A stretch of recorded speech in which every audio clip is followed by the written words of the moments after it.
You know, hip-hop changing from positive to negative was not a consequence of history. It was not a circumstance of history. It was nothing that just happened on its own. It had nothing to do with the changing of the times. It had nothing to do with that. It had everything to do with the fact that there are people in this particular society who wants to see us exactly where we are. And we cannot let that point elude us. These are the facts. How do we know? 1967, Kerner Commission report on urban disorder. When black people said, yo, we're tired of this system. You know what I mean? The system is oppressing us. So we rebelled against the system. We burned things. We said, yo, we had enough. He did his little report on what caused these riots. He said, what caused these riots? He said it was young children who started these riots, and what was motivating them was a high self-esteem and an enhanced racial pride. He said the majority of the rioters were high school dropouts, but they had a higher political orientation than their peers who did not drop out. And they saw the system as their enemy, so they attacked it in the right circumstance. So, fast forward to 1992. Same thing. #1 record on the radio, we had Fight the Power. Fight the Power is on the radio. Rodney King gets beaten before the world. The black youth rebelled against the system. Again, they did it again. And why? What primed them? Positive hip-hop primed them. Fight the Power, X-Clan, Brand Nubian. You had these groups out here who were pushing, who were politically orienting black kids in the right direction, giving them the proper prompters that they needed so that they can respond properly to oppression. All right? In 1967, when the riots happened, he saw that the self-esteem and the racial pride was fueling this. So he said, how do I bring that down so that they will not riot? And what he did, he flooded the airways with black exploitation movies. Nigga Charlie and the Return of Nigga Charlie. These were movies. Hip-hop didn't start calling people niggas. We had Shav. We had Coffee.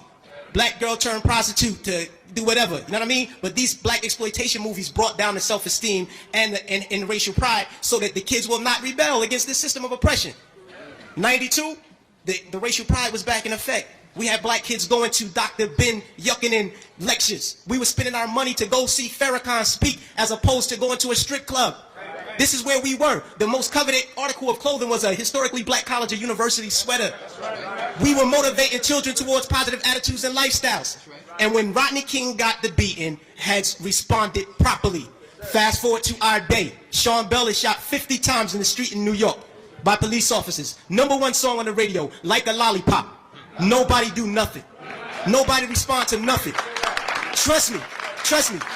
Just like the brother, I believe it was JT, the bigger figure, who said that the label executives came to him and said, yo brother, we need you talking about guns and whores. You know what I mean? That's right. That happens. I've been in those meetings with management and had to ask me, is what you're saying really what you believe? So that we'll know how to market you properly.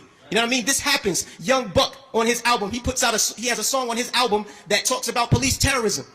The label said absolutely not. Jimmy Iovine said absolutely not. You cannot put that record on the album because it might create an atmosphere that might put police officers' lives in danger. Right. So they took the record off, but they let him keep the other 14 songs on the album that talked about killing black youth.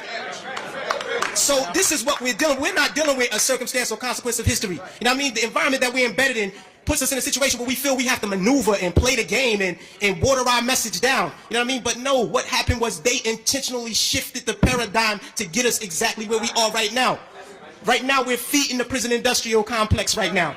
Our kids are going to prison because they're promoting these records. They're promoting these records daily that send us to jail. You know what I mean? It's cool to go to jail. You know what I mean? They glorify these things. And it's not the black youth. We're in a position where we get, like the brother said, the choice.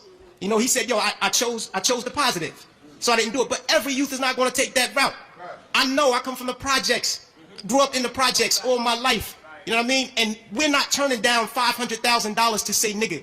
We're not going to do it because we won't turn down $200 to take a package of crack from one corner to the next. You know what I mean? We live in a state of poverty and want of all things. So it's hard for us to make that. Our judgment is clouded. And they knew that the judgment would be even more clouded if they took groups like X-Clan off the radio.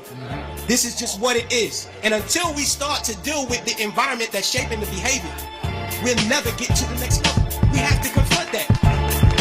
Thanks.